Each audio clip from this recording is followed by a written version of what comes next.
Goa Organics వారి skin care, hair care, wellness products కోసం AP, తెలంగాణలో డిస్ట్రిబ్యూటర్లు కావాలను వివరాలకు స్క్రీన్ పైన ఉన్న నెంబర్కి కాల్ చేయండి. నమస్తే, welcome to Suman TV. AP రాజకీయాలు అయితే రసవత్తరంగానే కనిపిస్తూ ఉన్నాయి. జనసేనలో కూడా ఉత్సాహం మరింత పెరిగినట్టుగా కనిపిస్తుంది. జన సైనికులందరూ కూడా చాలా ఉత్సాహంగా కనిపిస్తూ ఉన్నారు. అయితే దీనికి సంబంధించి ఏపీలో జనసేన పోటీ చేస్తున్న 21 స్థానాల్లో ఎన్ని స్థానాల్లో గెలవబోతున్నారు అనే ఒక డౌట్ అయితే చాలా మందిలో ఉంది. సో దీనికి సంబంధించి మనతో మాట్లాడడానికి ప్రముఖ రాజకీయ విశ్లేషకులు చంద్ర శ్రీనివాస్ గారు ఉన్నారు. నమస్తే చంద్ర శ్రీనివాస్ గారు. నమస్కారం అండి. ఏంటండి గ్లాసు పరిస్థితి ఎలా ఉంది? 21 స్థానాల్లో ఎన్ని స్థానాల్లో గాజు గ్లాసు గెలిచే అవకాశం ఉందంటారు? ఎందుకంటే ఇప్పటికే చూసుకున్నట్లయితే పవన్ కళ్యాణ్ గారి మాటల్లో చాలా గలగలగలగలని మాట్లాడిస్తూ ఉన్నారు. అపోజిషన్ పార్టీ వాళ్ళకి ఒక గజగజ ఒక వణుకైతే కనిపిస్తూ ఉంది సిచ్యువేషన్స్ చూస్తూ ఉంటే. ఎన్ని స్థానాల్లో గెలిచే అవకాశం ఉందంటారు? డెఫినెట్గా గాజు గ్లాసు ఎవరు అది ముందుకెళ్ళదు, ఒక స్థానం కూడా గెలవదు, రకరకాల మాటలు అన్నారు. ఆ గ్లాసు పర్మిషన్ కూడా ఇవ్వకుండా చేయాలని రకరకాల ప్రయత్నం చేశారు ఎలక్షన్ కమిషన్ దగ్గర. తర్వాత హైకోర్టులో వేశారు, గాజు గ్లాస్ గుర్తు రాకుండా చేయాలనుకున్నారు, అయినా వచ్చింది.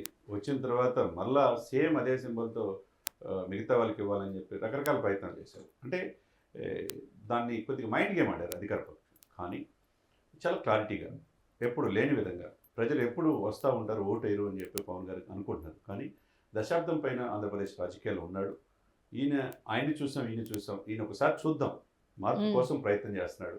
తన మంచి జీవితాన్ని వదిలిపెట్టి సినిమాల్లో వచ్చాడంటే ఒకసారి చూడాలని ఆలోచన ప్రజల్లో బయట. ఖచ్చితంగా ఆయన మొదట్లో చూసుకున్నప్పటికీ ఇప్పుడు చూసుకున్నప్పటికీ చాలా వేరియేషన్ కనిపిస్తుంది. ఆయన మాటల్లో కానీ, ప్రజల్లో కానీ, జన సైనికుల్లో కానీ చాలా రెట్టింపు ఉత్సాహం కనిపిస్తుంది. దానికి ఏంటంటే రాజకీయాలు అంటే అది ఈజీ కాదు. పాలిటిక్స్ తెలిసిన వాళ్ళు సక్సెస్ అవుతారు. అందరూ వారసత్వంగా వాళ్ళ అన్నగారు వచ్చారు కాబట్టి ఆ రోజు యువరాజ్యం అధ్యక్షుడిగా ఉన్నాడు, ప్రజల్లో వెళ్ళాడు. తనకేదో సమాధానం చేయాలని తపన మొదటి నుంచి కూడా. చిరంజీవి గారు రాజకీయాల్లో నేను ఉండలేను అనుకున్నాడు, బయటకు వచ్చాడు. కానీ ఆ రోజు నుంచి ఈ రోజు వరకు దశాబ్దం రాజకీయాలు ఉన్నాడు, ఎక్కడ గెలవకపోతే ఈ పార్టీ వద్దు నాకు అని చెప్పేసి క్లోజ్ చేసేసి మళ్ళీ సినిమాలోకి వెళ్ళొచ్చు, హ్యాపీ లగ్జరీ జీవితం. కానీ ఎక్కడైతే కోల్పోయాడో, ఎక్కడైతే తను లాస్ అయ్యాడో, ప్రజల చేత ఆ అధికార పక్షం చేత విమర్శలకు గురయ్యాడు, అక్కడే తన పోయిన చోట ఎత్తుక్కోవడానికి ప్రయత్నం చేశాడు. సొంత డబ్బు ఖర్చు పెట్టాడు, కొన్ని కోట్ల రూపాయల ప్రజల కోసం. ఏ నాయకుడు చేయాలి కాబట్టి అది ప్రజలు విశ్వసిస్తున్నారు. ఈయన గెలిపించుకోలేకపోయామనే భావన వాళ్ళు కలిగింది. ఆ సెంటిమెంట్ బాగా వర్కౌట్. ఒకవైపు అధికార పార్టీ మొత్తం విమర్శన చేస్తుంది, వ్యక్తిగతంగా mind game, package star, marriage star, రకరకాల ఇచ్చేసిన భరించి ఉంటున్నాడు రాజకీయాల్లో. ఎవరి కోసం? ప్రజల కోసం. బట్ వాటిని కూడా చాలా స్ట్రాంగ్ గా తిప్పికొడుతున్నాడు. అధికార పార్టీని డి అంటే డి విధంగా జగన్మోహన్ రెడ్డి గారు ఎదిరించిన నాయకులు ఇంతవరకు వాళ్ళు 5 సంవత్సరాలు ఎవరు లేరు. ఆ విధంగా పవన్ కళ్యాణ్ గారు ఎమర్జీ అయిన తీరు అంటే పోరాట పట్టిమ ఉంటేనే రాజకీయాలు సక్సెస్ అవుతారు. దానికి నిలువెత్తిన దర్శనం పవన్ కళ్యాణ్ గారు. మీరు అన్నట్టు 21 స్థానాలు, 2 ఎంపీ స్థానాలు, చాలా మంది 40-50 స్థానాలను పోటీ చేయాల్సింది అని చెప్పి అనుకున్నాను. నేను కూడా అనుకున్నా మొదట్లో 50 స్థానాలన్నా ఉంటే కదా రేపు అధికారంలో భాగస్వామ్యం అడగడానికి అవకాశం ఉండేది. కానీ తన ఫస్ట్ స్టెప్ ఏంటంటే ముందు మనం గెలవాలి, అసెంబ్లీలో అడుగు పెట్టాలి, తర్వాత మన ఆట ఆడాలనేది ఆయన నిర్ణయించుకున్నాడు. అసెంబ్లీ గేట్ అడుగు పెట్టడానికి ఎవరు ఎన్ని ప్రయత్నాలు చేసినా డెఫినెట్గా వెళ్ళబోతున్నాడు. ఆయనతో పాటు ఇప్పుడున్న సమాచారం, ground level reality, grass root లెవెల్లో ఉన్న సమాచారాన్ని బట్టి ఇప్పుడున్న స్థానాలు 21 స్థానాల్లో దాదాపు 17 స్థానాలు ఆయన గెలవబోతున్నారు డెఫినెట్గా. ఎందుకంటే 2 ఎంపీలు పక్కా వచ్చేస్తున్నాయి. దీంతో పాటు కూటమిని ఎక్కడ చూడండి, ఉత్తరాంధ్ర కావచ్చు, రాయలసీమ కావచ్చు, కోస్తా కావచ్చు, ఎక్కడికి వెళ్ళినా ముఖ్యమంత్రి గారి కంటే ఎక్కువ జనం పవన్ కళ్యాణ్ గారికి వస్తున్నారు. ఈసారి ఓటేయడానికి డిసైడ్ అయిపోయారు యూత్ కూడా. ఎందుకంటే నిలువెత్తిన నిదర్శనం మోదీ గారి యొక్క అండదండలు ఆయనకు ఉన్నాయి. అమరావతి రాజధాని లేకుండా ఉందని అమరావతి రైతులు కానించి రాష్ట్ర వ్యాప్తంగా రాజధాని లేని రాష్ట్రం ఏదైనా ఉందంటే ఆంధ్రప్రదేశే. అది తేగలడు పవన్ కళ్యాణ్ గారు. పోలవరం పూర్తి చేపించగలడు, మోదీ గారితో అంత సన్నిహిత సంబంధం ఉంది. విశాఖ స్టీల్ కూడా కాపాడగలడు. ఇవన్నీ కూడా నమ్ముతున్నారు ప్రజలు.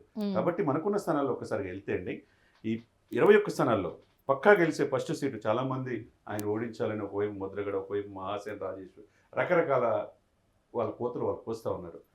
100% ఆయన ఎవరూ ఓడించలేరు, పరిస్థితులు పడలేదు. జగన్మోహన్ రెడ్డి గారు పోటీ చేసిన పిఠాపురంలో గెలిచే పరిస్థితి లేదు, అది అర్థమైపోయింది. సరే చివరి ప్రయత్నం కనుక వాళ్ళు చేసుకుంటున్నారు. ఇంకా 2 రోజులు ఎలక్షన్ ఉంది. ఇప్పుడు మనకున్న సమాచారం ప్రకారం పిఠాపురం పవన్ కళ్యాణ్ గారు అసెంబ్లీలో అడుగు పెట్టబోతున్నాడు 2024 ఎలక్షన్స్లో. రేపు 13వ తారీఖు ఆయన ఓట్లు. ఆయనకు 70,000 నుంచి 80,000 మెజార్టీతో అక్కడ గెలవబోతున్నాడు ఎవరిని ప్రయత్నాలు చేసినా. 2వ స్థానం వచ్చేదలికి అనకాపల్లి కొనతాల రామకృష్ణ. ఆయన ఒక మంత్రిగా అనుభవం ఉన్నది. ఉత్తరాంధ్రలో తనకంటూ ఒక పేరు ప్రతిష్టలు ఉన్నాయి. వ్యూహాత్మకంగా ఆ సీట్ని కొనతాల రామకృష్ణ గారికి ఇచ్చారు. ఆయన ఎంపీ పోటీ చేస్తారంటున్నారు. ఎంపీని సీఎం రమేష్కి ఇచ్చేసేసి ఇక్కడ కొనతాల రామకృష్ణని అక్కడ ఎమ్మెల్యేగా చేశారు. ఆయన పక్కా గెలవబోతున్నారు. 3వ సీట్ వచ్చేదలికి అంటే పక్కా గెలిచే సీట్లండి. కాకినాడ రూరల్ పంతో నానాజీ. అక్కడైతే కన్నబాబు ఇక్కడ ఉన్న ఎమ్మెల్యే కూడా ప్రచారానికి సరిగ్గా వెళ్ళలేని పరిస్థితిలో ఉన్నారు. ఇకపోతే ఆ తర్వాత తాడేపల్లిగూడెం మొదటి నుంచి కూడా ఫైర్ బ్రాండ్గా ఆయన మ్మ్. బాహుబలిని పెట్టుకున్నాడు మన పవన్ కళ్యాణ్ గారు కూడా. బొలిశెట్టి శ్రీనివాస్ ఇప్పుడున్న అవును. మినిస్టర్ కొట్టు సత్యనారాయణ మీద గెలవబోతున్నారు. తర్వాత వచ్చేసరికి భీమవరం పులిపర్తి ఆంజనేయులు. అవును, విజయ భీమవరం అవకాశాలు ఎక్కువ కనిపిస్తుంది. పక్క 5 గంట ఆయనకున్న అంత ముందు కూడా గెలిచిన అనుభవం ఉంది. అందరితో సన్నిహిత సంబంధాలు ఉన్నాయి. పవన్ కళ్యాణ్ గారు తన ఇంటికి వెళ్ళి ఆహ్వానించి తనకు సీట్ మ్మ్. ఇచ్చారు. తర్వాత నరసాపురం బొమ్మిడి నాయకర్ స్వల్ప మెజార్టీతో అంతకుముందు ప్రసాద్ రాజు మీద అధికార పార్టీ మీద ఓడిపోయాడు. ఆయనకి సెంటిమెంట్ మత్స్యకారులు ఉన్నది, ఇటువైపు కాపులు ఉన్నారు. తర్వాత అక్కడున్న మాజీ మంత్రి కొత్తపల్లి సుబ్బరాయుడు సపోర్టు. నిన్నగాక మొన్న కృష్ణరాజు గారి శ్రీమతి గారు కూడా ప్రచారం అవును, చేశారంటే చేశారు ఇక శ్యామలాదేవి పక్క గారు. నరసాపురం సీటు అది వచ్చేసింది. తర్వాత వచ్చేదలికండి ఈ పోలవరం చిర్రి బాలరాజు. ఆయన కూడా మొదటి నుంచి గెలవలేడేమో అని చెప్పి అనుకున్నారు. కానీ కరాట రాంబాబు అని అతను పోలవరం నిర్వాసితుల కోసం 200 ఎకరాలు ఇచ్చారు. అవును, ఆయన ప్రతి గ్రామంలో ప్రచారం చేస్తున్నాడు. ఆ సీటు కూడా వచ్చేస్తుంది. ఇకపోతే తిరుపతి అరణ్య శ్రీనివాసులు వైసీపీ నుంచి వచ్చాడు, చిత్తూరు ఎమ్మెల్యేగా పోటీ చేశాడు. ఆయన కూడా మొదటి నుంచి కూడా సఖ్యత లేదు, క్యాడర్లో సీటు అంతా కాకుండా వైసీపీ నుంచి వచ్చిన వాళ్ళకన్నా ఒక్కసారి వెళ్ళి మొత్తం సెట్ చేశాడు. ఆయన చెప్పిన మాటన్నారు. అటువైపు టీడీపీ క్యాడర్ కావచ్చు, ఇటువైపు జనసేన క్యాడర్ కావచ్చు. ఎందుకంటే ఒకప్పుడు తిరుపతి అనేది చిరంజీవి గారు గెలిచిన సీటు. అవును, అది బలిజలు ఎక్కువగా సామాజిక సమీక్షలో భాగంగా ఎక్కువ సీటు కాబట్టి ఆ సీటు తిరుపతి. ఇప్పుడున్న అభినయ్ రెడ్డి, ఇప్పుడున్న ఈయన చైర్మన్ టీటీడీ చైర్మన్ గారి కుమారుడు బొమ్మను కరుణాకర్ రెడ్డి కుమారుడు అభినయ్ రెడ్డి పోటీ చేస్తున్నాడు. ఆయన మీద అనేక ఆరోపణలు ఉన్నాయి. డైరెక్ట్గా ఆయన అక్కడ విపరీతమైన వ్యతిరేకత, ప్రభుత్వ వ్యతిరేకతని కలిసి వచ్చే అవకాశం. అరణ్య శ్రీనివాసులు తిరుపతి పుణ్యక్షేత్రం అవును, తిరుమల గెలవబోతున్నారు. తర్వాత వచ్చేదలికండి నెల్లిమర్ల లోకం మాధవి. ఆమె కూడా ఇప్పటి నుంచో వెళ్ళి అక్కడికి పరిశ్రమలు పెట్టి కొంతమంది వందలాది మందికి ఉపాధి ఆవిడ కల్పిస్తారు. కూడా ఒక గుడ్ విల్ ఉంది అక్కడ. గుడ్ విల్ మొదటి నుంచి లోకం మాధవి గారు గెలబోతున్నారు. తర్వాత విశాఖ దక్షిణం వంశీకృష్ణ యాదవ్. ఈయన వైసీపీలో ఉండి వైసీపీ నుంచి వచ్చి ఎమ్మెల్సీగా రిజైన్ చేసి ఈ పార్టీలోకి వచ్చాడు. మొదట్లో కొద్ది డౌట్గా ఉన్న ఈ సీటు పక్కగా విశాఖపట్నం. ఎందుకంటే మొదటి నుంచి ఉత్తరాంధ్రకి ఆయన చేయాలన్న తపన, ఆయన ఉద్దానం బాధితుల కోసం పవన్ కళ్యాణ్ గారు ఎంతో కృషి చేశాడు. ఆ ప్రభావం ఈయన వంశీకృష్ణ యాదవ్ కూడా గెలవబోతున్నారు. ఆ తర్వాత వచ్చేసరికి ఈయన భరత్ కుమార్ మీద, అనకాపల్లి వచ్చేసరికి భరత్ కుమార్ మీద గెలవబోతున్నాడు. నెల్లిమర్ల మాధవి కొండల అప్పలనాయుడు మీద గెలవబోతున్నది. తర్వాత విశాఖ వచ్చేసరికి వాసుపల్లి గణేష్ మీద గెలవబోతున్నారు. ఇకపోతే పంతో నానాజీ కన్నబాబు మీద గెలవబోతున్న కాకినాడ రోడ్డు. రాజానగరం బొత్తుల రామకృష్ణ. ఈయన మొదటి నుంచి కూడా అక్కడ ఉన్నాడు. రాజమండ్రి పక్కన ఉంటుంది రాజానగరం. ఇప్పుడున్న ఈయన మీద జక్కంపూడి రాజా, మొన్నటిదాకా జక్కంపూడి రాజా అనుకున్నారు. ఆయన్ని కూడా ఓడించే ఇది ఇక్కడికి వచ్చేసింది.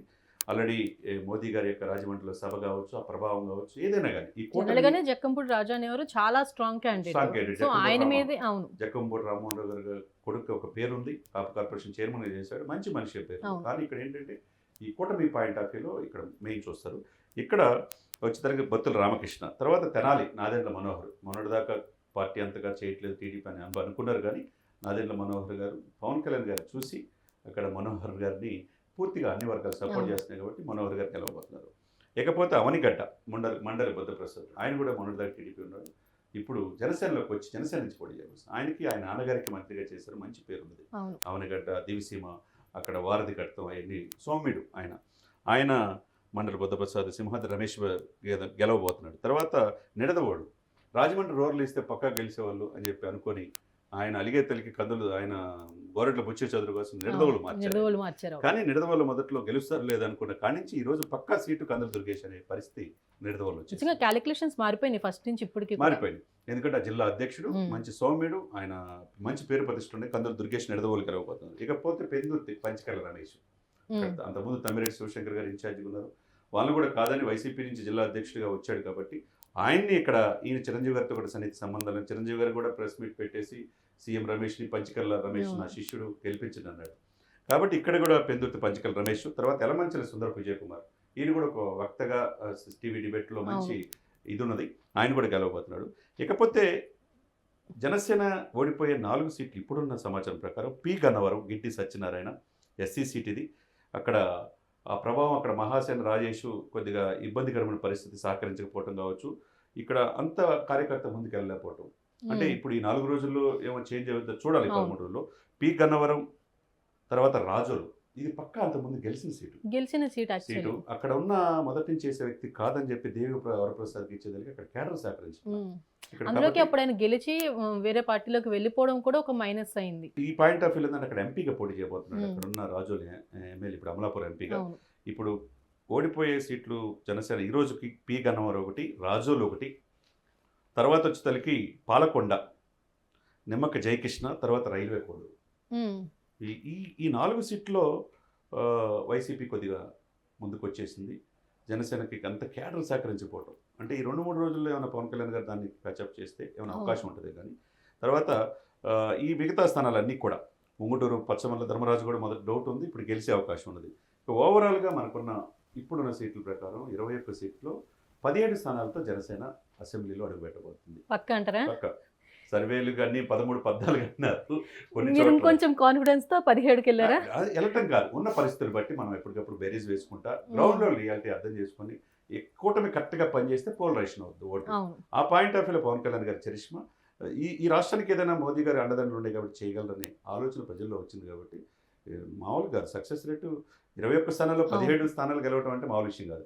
మిగతా 4 స్థానాలు కూడా ఈ లోపు ఏమన్నా ప్యాచ్ వర్క్ చేసుకోగలిగితే 2 స్థానాలు వచ్చే అవకాశం. ఖచ్చితంగా ఈ 16 కూడా అసలు ఎక్స్పెక్ట్ చేయలేదు ఫస్ట్ లో. ఉమ్. పవన్ కళ్యాణ్ గారు ఒక్కరు ఏమన్నా గెలిస్తే ఛాన్స్ ఉంది అన్న పొజిషన్ దగ్గర నుంచి బాగా ఊపొచ్చింది అన్ని ఏరియాస్ లో చూసుకున్నా డెఫినెట్ కూడా. వచ్చింది. ఈ 17 స్థానాలు పక్కగా ఆంధ్రప్రదేశ్ అసెంబ్లీలో అడుగు పెట్టబోతున్నారు. ఆ 17 స్థానాలే రేపు కూటమికి చాలా కీలకం ఉమ్, అవుతుంది. సో- అదేవిధంగా 2 ఎంపీలు కూడా ఉమ్, ఈజీగా కాకినాడ ఎంపీ, తర్వాత మచిలీపట్నం ఎంపీ చూసారా. నిన్న కూడా మోదీ గారి యొక్క చరిష్మా అవును. చూసాం. మచిలీపట్నం బాలశివర్ ఆల్రెడీ ఎంపీగా చేసి ఉన్నాడు. అవును. కాకినాడ అయితే అంతకుముందు చలమల శెట్టి సునీల్ 3 సార్లు ఓడిపోయి ఉన్నాడు. అక్కడ ఆయన మీద అనేక ఆరోపణలు వస్తున్నాయి. కాబట్టి ఈయన సౌమ్యుడు, ఉదయ్ శ్రీనివాసు, టీ టైం ఉదయ్ గారి పేరున్నది. పవన్ అవును. కళ్యాణ్ ప్రత్యేకంగా పిఠాపురం దృష్టిలో పెట్టుకుని ఆ కాకినాడ సెగ్మెంట్లోని తుని, తర్వాత కాకినాడ రూరల్, కాకినాడ అర్బను, తర్వాత జగ్గంపేట, ప్రత్తిపాడు, ఎన్ని కాన్స్టిట్యూన్సీలు ఉన్నాయన్నమాట. అవును. 7 నియోజకవర్గాలు చాలా కీలకమైనవి. ఇవన్నీ కూడా గెలిచే అవకాశం కూటమి ఉంది. కాబట్టి కంప్లీట్గా ఉదయ్ శ్రీనివాస్ కూడా గెలిచే అవకాశం ఉంది. అంటే ఈ విధంగా బీజేపీ ఒకవైపు, టీడీపీ వైపు, జనసేన ఒకవైపు. మనం పాయింట్ ఆఫ్ వ్యూ ఏంటంటే ఇప్పుడు ఎన్ఏ కూటమిలో ఉన్న పవన్ కళ్యాణ్ జనసేన మాట్లాడుకున్నాం కాబట్టి గాజు పగిలే కొద్దీ పదునెక్కిద్దని ఆయన సినిమా డైలాగులు ఏదైతే ఉన్నదో, అవును. గాజుని ఎన్ని ఇబ్బందులు పెట్టాలన్నా పవన్ కళ్యాణ్ గారికి ఉన్న ఒక ఓర్పు, నేర్పు, చేర్పు, కూర్పు ఇవన్నీ కలిస్తే నాయకుడిగా సంపూర్ణంగా పరిపూర్ణంగా రూపొందగలరు. వీటన్నిటికీ మించి ఆయనకున్న నిజాయితీ కూడా చాలా వరకు ప్లస్ అయింది ఆయనకి. డెఫినెట్ గా వాళ్ళ అన్నగారు కూడా నిన్నగాక మన వీడియో ఇచ్చారు. అవును. తమ్ముడు మా ముగ్గురు అన్నదమ్ముల్లో అంజనమ్మ గారి ఆఖరి కొడుకు అంటూ కూడా చాలా పవర్ఫుల్ గా చెప్పారు ఆయన కూడా. నాకంటే సేవా తత్పరత ఎక్కువ ఉన్నది, అతను గెలిపించుకోండి అని చెప్పి ఆయన ఇచ్చిన సందేశం కూడా చాలా పనిచేస్తుంది. ఒకవైపు క్యారెక్టర్ ఆర్టిస్టులు కావచ్చు, ఒకవైపు సీరియల్ ఆర్టిస్టులు కావచ్చు, సినిమా నటులు కావచ్చు, ఈయన అసెంబ్లీలో చూడాలి పవన్ కళ్యాణ్ గారి మా అందరి తరపున ఒక హీరో అని చెప్పి. ఒకవైపు నాని గారు సపోర్ట్ చేస్తున్నారు, రాజ్ తరుణ్ సపోర్ట్ చేస్తున్నారు. అందరు హీరోలు కూడా ఒక తాటిపై రావడం ఒక శుభ పరిణామంగా మనం భావిస్తాం. ఖచ్చితంగా ఆయన అసెంబ్లీలో అడుగు పెట్టాలని ప్రతి ఒక్కరు కోరుకుంటున్నారు, అది జరగాలని అందరూ కోరుకుంటున్నారు. థ్యాంక్ యూ చంద్ర శ్రీనివాస్ గారు, థ్యాంక్ యూ సో మచ్ అండి. సుమన్ టీవీలో మీ పర్సనల్ అండ్ బిజినెస్ ప్రమోషన్స్ కోసం కింది నెంబర్కి కాంటాక్ట్ చేయండి.